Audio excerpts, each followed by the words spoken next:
Salom do'stlar. Assalomu alaykum do'stlar. Biz yana boshladik. Bugungi son juda qiziq bo'ladi. Chunki tumanli Albion shamoli kelmoqda. Salom do'stlar. Bu yerga kelganimdan juda xursandman. Barcha Liverpool muxlislariga katta salom. Bugun Liverpool haqida gaplashamiz. Keling, suhbatni Kloppdan boshlaylik.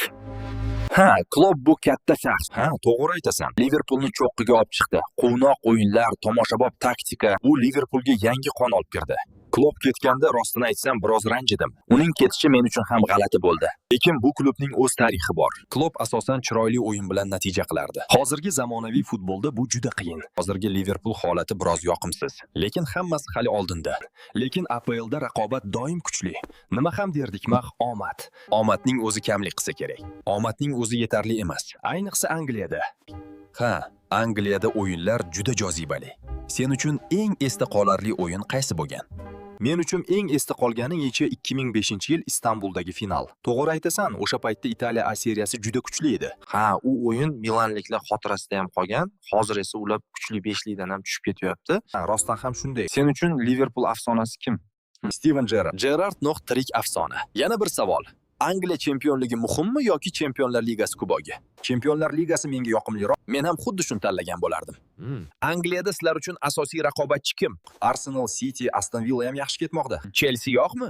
Chelsea ham asosiy da'vogar, buni qanday unutdim. Kel, sen bilan blitz savol javob qilamiz. Unda boshladik. Lahmi yoki Gerrard? Gerrard. Kloppmi yoki Benitez? Klopp. Anfieldmi yoki Wembley? Wembley.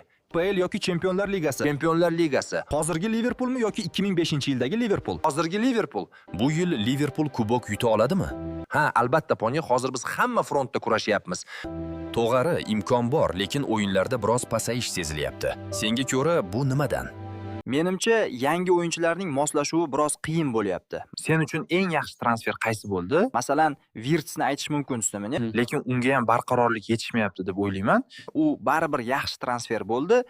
Senga ko'ra Salah ketishi kerakmi? Lekin hozircha Salahning o'rnini to'liq bosadigan futbolchi yo'q. To'g'ri aytasan, lekin vaqt o'tib boryapti. U ham qariymoqda. Slot bilan mavsum boshida biroz muammolar bo'lgandek tuyuladi. To'g'rimi? Boshida esa biroz kelishmovchiliklar bo'ldi.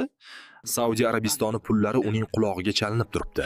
Agar u ketsa, uning o'rnini kim bosadi? Lekin futbolda almashmaydigan odam yo'q deyshadi. Shaxsan men uning qolishini istayman, lekin ketsa ham u biz uchun baribir afsona bo'lib qoladi. Haqiqatan ham u afsona. Endi bizga Liverpoolda o'ynagan o'yinchilardan 5 kishilik jamoa tuzib ber. Alisson Becker, Van Dijk, yarim himoyada Gerrard va Salah, hujumda Fernando Torres.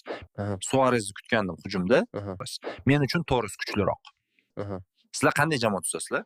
Yaxshi, lekin Anfielddagi atmosfera haqida gaplashsak, ko'pchilik aytadi, muxlislar o'yinni yutib beradi. Haqiqatan ham shundaymi yoki bu shunchaki mif? Bu mif emas. Anfield mania bu jonli organizm. Raqib futbolchisi maydonga tushganda You'll Never Walk Alone'ni eshitsa, oyog'i qaltirashini o'zi tan oladi. VAR haqida qanday fikrdasan? VAR haqida fikrim ikki xil. Oldinlari futbol boshqacha edi, hammasi tabiiyroq ko'rinardi. Hozir esa texnologiya hamma joyga kirib keldi. Ba'zan adolatni tiklaydi, ba'zan esa o'yinning ruhini buzadi. Zamonaviy futbol. Oldinlari golni qo'rqmasdan nishonlardik. Hozir esa ko'zlar hakamda. Golmi, yo'qmi? Shunaqa zamonlarga kelib qoldik. Lekin ba'zan Liverpoolga ham foydasi bo'ladi. Keyin kamdan kam Chempionlar Ligasidagi o'rni haqida nima deysiz? So'nggi turda Qarabag' ustidan g'alaba qozonsak, kuchli 8likda yakunlaymiz. Bu orada kechagi g'alaba bilan tabriklaymiz. Rahmat. Shu joyda ko'rsatuvimiz ham yakunlanmoqda. Bugun 2-sonni ham yakunladik. 3-sonni o'tkazib yubormaslik uchun obuna bo'ling. Hammaga kattakon rahmat. Bizni kuzatishda davom eting. Keyingi sonlarda ko'rishguncha sog'-salomat bo'ling. Kamchiliklarga rozi bo'lasizlar. Barcha Abukas muxlislariga sog'lik, salomatlik, Abukasga esa omad. Doim trendda bo'linglar. Futboldan zavq oling. Obuna bo'lishni unutmang. Abukas sahnasida ovozlar uyg'onar, har so'zda fikr, har lahza porlar. Bu yerda suhbat yurakdan chiqadi, biz bilan qol, hikoya davom etadi. Abukas sahnasida ovozlar uyg'onar, har so'zda fikr, har lahza porlar. Bu yerda suhbat yurakdan chiqadi, biz bilan qol, hikoya davom etadi.